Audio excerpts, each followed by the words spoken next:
저희 의사들이 경도 인지 장애를 좀 중요하게 생각하거든요. 그런 이유는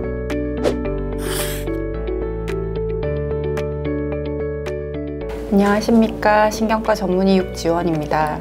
안녕하세요. 신경과 전문의 박윤진입니다. 이번 시간에는 신경과의 질환 중에 치매에 대해서 좀 이야기를 해볼까 하는데요. 한국인이 가장 걸리기 싫은 질환 1위가 치매라고 합니다.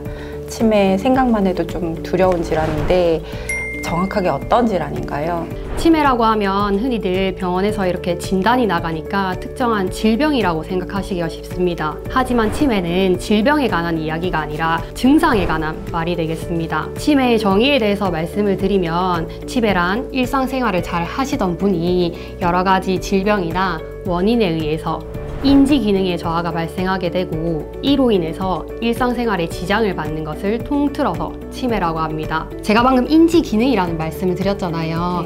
인지 기능에는 여러분들이 생각하시는 기억력 뿐만 아니라 공간지각력, 수리 능력, 언어 능력 등 여러 가지 기능들이 포함되게 됩니다. 그럼 치매는 증상에 대한 이야기니까 이러한 증상을 일으키는 원인도 다양할 것 같은데 그럼 치매도 원인에 따라 종류가 다양한가요? 네, 치매도 원인에 따라 종류가 굉장히 다양합니다. 우리가 흔히 치매라고 하면 퇴행성 질환 중에 하나인 알츠하이머병을 가장 먼저 떠올리시는 것 같습니다. 보통 우리가 접하는 소설이나 드라마에 보면 치매 환자분을 묘사할 때 알츠하이머병에 걸린 환자분을 묘사하는 경우가 많으시거든요. 최근에 방영되었던 드라마 눈이 부시게에서 김혜자 배우님께서 치매 환자분을 연기해 주셨는데 이 역할 또한 알츠하이머병에 의한 치매 환자분을 연기해 주셨습니다. 이렇듯 우리가 치매하면 알츠하이머병을 가장 먼저 떠올리는 이유는 아마도 치매의 원인 중에서 퇴행성 질환 중에 하나인 알츠하이머병이 가장 큰 포션을 차지하기 때문인 것 같습니다. 하지만 모든 치매가 알츠하이머병 때문에 생기는 것은 아니거든요. 그 외의 원인들을 좀 살펴보면 혈관성 치매라는 것이 있습니다. 이 혈관성 치매 같은 경우에는 뇌경색이나 뇌출혈에 의해서 발생하는 치매가 되겠고요. 그 외에도 갑상선 질환, 비타민 결핍, 뇌종양, 약물 중독이나 알코올 중독에 의해서도 치매는 발생할 수가 있습니다. 저희가 보통은 치매를 초기, 중기, 말기 정도로 나누지 않습니까? 네. 이러한 단계를 이해하기 쉽게 설명해 주실 수 있으실까요? 치매의 초기, 중기, 말기에 대해서 개괄적으로 말씀을 드려보겠습니다. 치매 초기는요, 환자분이 가족의 행사나 아니면 경조사를 자꾸 잊는다든지 아니면 대화를 실컷 하셨는데 대화의 상세 내용을 기억하지 못하는 경우가 발생하는 시기입니다. 이 시기쯤 되면 가까운 지인이나 가족분들은 환자분의 변화를 인지할 수가 있습니다.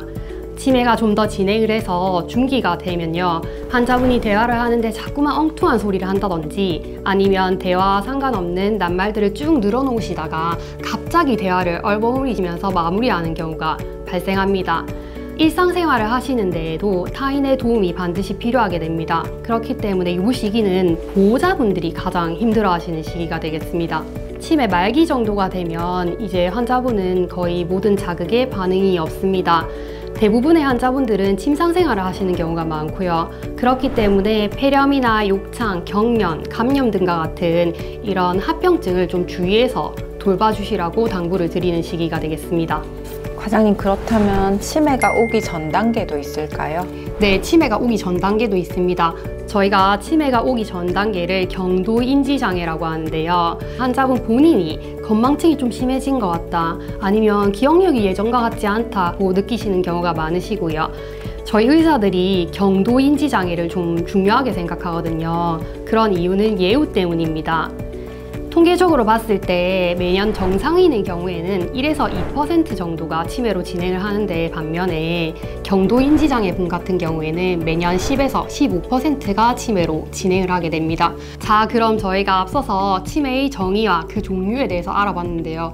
육과장님, 그럼 만약에 환자분이 이런 치매 증상이 의심돼서 병원에 내원하시면 어떤 검사들을 받게 되나요? 치매의 가장 중요한 검사는 인지기능 검사입니다. 인지기능 검사는 자세한 검사와 간단한 검사 이렇게 나뉘게 되는데 자세한 검사는 SNSB나 세라드 같은 검사로 주로 병원급 혹은 치매안심센터 2차 검사에서 시행을 하게 되고, 간단한 MMSE 같은 검사들은 치매안심센터 1차 검사나 요양병원 같은 곳에서 시행을 하게 됩니다. 이러한 인지기능 검사에서 치매가 의심되는 경우에 MRI나 CT와 같은 뇌영상 검사, 그리고 피검사 같은 진단 검사를 통해서 종류 원인에 대한 감별을 하게 되고 그 이후에 치료에 들어가게 됩니다. 그럼 이렇게 치매를 진단받게 되면 어떤 치료를 받게 되나요? 대표적인 질환인 알츠하이머병에 의해 발생하는 치매 치료법에 대해서 말씀을 드리면, 알츠하이머병 환자의 뇌에서는 아세틸콜린이라는 전달 물질이 감소하게 되어 증상이 나타난다고 알려져 있습니다. 그래서 치매의 초기나 중기에 투약되는 약물은 이러한 아세틸콜린이 뇌 안에서 정상 레벨로 유지가 되도록 도움을 주는 약들이고, 그렇게 해서 치매 진행을 늦추는 데 작용을 한다고 알려져 있습니다. 혈관성 치매의 경우에는 혈전 방지제 혹은 뇌혈관 질환 예방 약물들을 투약하여 병의 진행을 늦추게 되고, 이외에 수두증이나 비타민 결핍증 등의 원인 질환에 대하여서 또 치료를 하게 됩니다. 방금 설명 주신 대로 보통은 치매를 진단받게 되면 약물 치료를 저희가 하게 되잖아요. 그런데 환자분들 중에서 약물을 거부하신다든지 아니면 약을 아예 못 드시는 분들이 계신데, 이럴 경우에는 어떻게 치료를 하게 되나요? 먹는 약 대신에 똑같은 동일한 성분에 붙이는 패치 제제를 적용해 볼 수 있습니다. 그런 경우에는 위장장애 등의 부작용도 조금 덜하게 되고, 먹는 것을 거부해도 보호자분이 붙여주시면 되기 때문에 이제 투약이 용이하게 됩니다. 이런 경우에 다만 이제 패치 부위에 가려움증이나 발진 같은 것들이 있을 수 있어서 매일 다른 부위에 패치를 붙여주시는 것이 중요하고, 보습제도 도움이 됩니다. 그 외에도 환자분들 식사하실 때 밥이나 음료에 약을 섞어주시는 경우도 있는데, 그런 경우에는 구강붕해정이나 시럽 등 다른 제형의 약들도 있으니 담당 선생님과 잘 상의를 하셔서 투약을 하시는 것이 좋겠습니다. 네, 저희가 진료실에서 환자분들이나 어르신들을 많이 뵈면은 가장 많이 하시는 질문이 뇌영양제잖아요. 네. 뇌영양제는 어떤 건가요?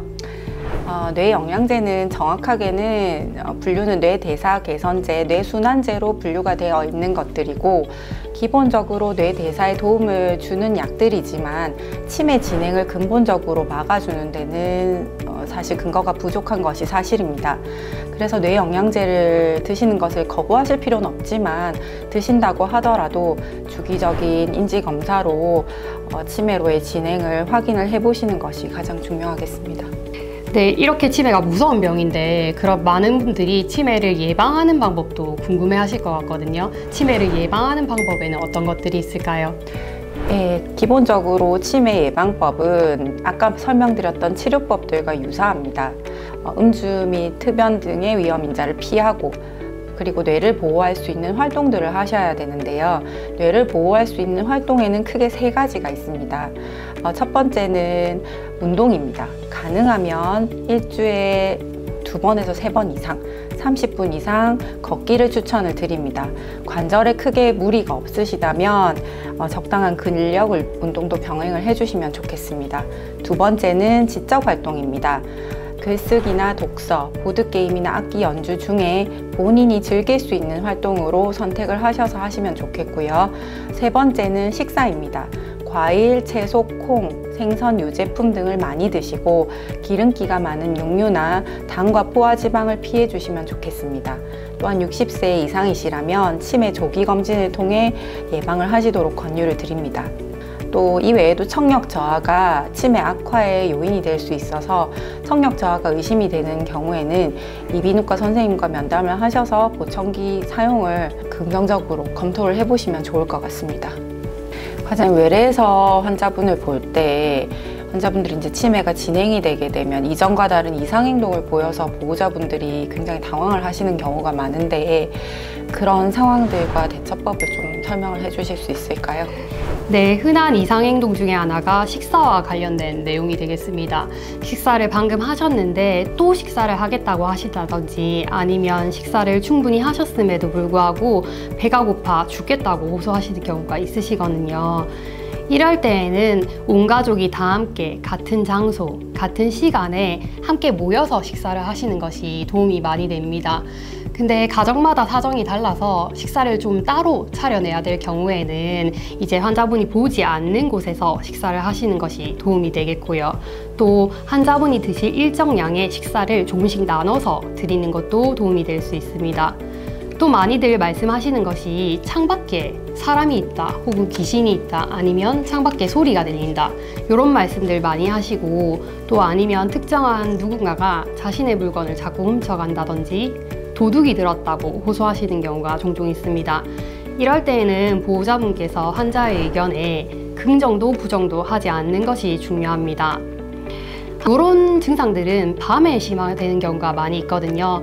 그렇기 때문에 밤에 잠들기 전까지 환자분과 함께 있어 주시는 것도 도움이 되겠습니다.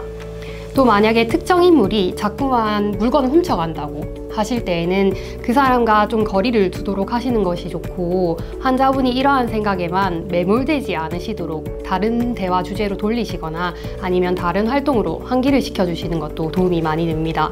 육과장님, 또 많이들 말씀하시는 이상 증상이 뭐가 있을까요? 네, 환자분들이 치매로 인해 기억력이 저하되다 보니 똑같은 질문을 계속 반복을 하신다거나 똑같은 전화를 계속 반복하시는 경우가 있습니다. 특히 이게 낮밤이 바뀌신 분들 같은 경우에는 새벽 시간에 계속 보호자분들한테 전화를 하시는 경우가 있어요.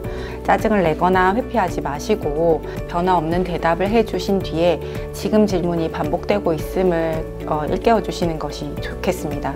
보호자분들이 가장 많이 말씀하시는 증상들의 하나가 이제 배회, 밖에 자꾸 나가시라고 하는 증상들이 있는데요.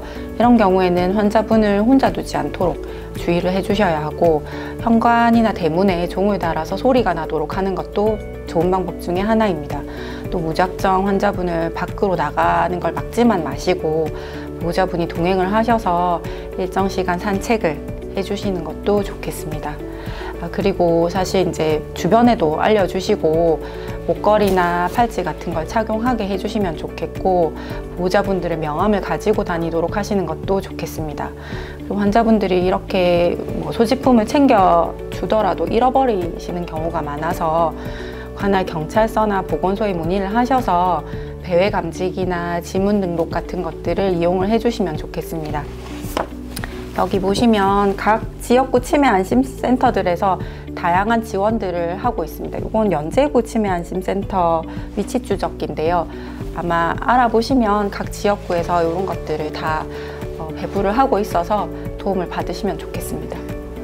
치매는 이제껏 저희가 설명드렸던 것처럼 대부분의 치매가 알츠하이머 치매 같은 퇴행성 질환이라서 아직까지는 치료의 영역이라기보다는 진행 예방의 영역에 가깝습니다. 그래서 사실은 빠른 치료가 가장 중요한데요. 두려워하지 마시고 환자분과 보호자분이 빨리 내원을 하셔서 검사를 받으시고 빠른 치료를 받으시기를 권유를 드립니다.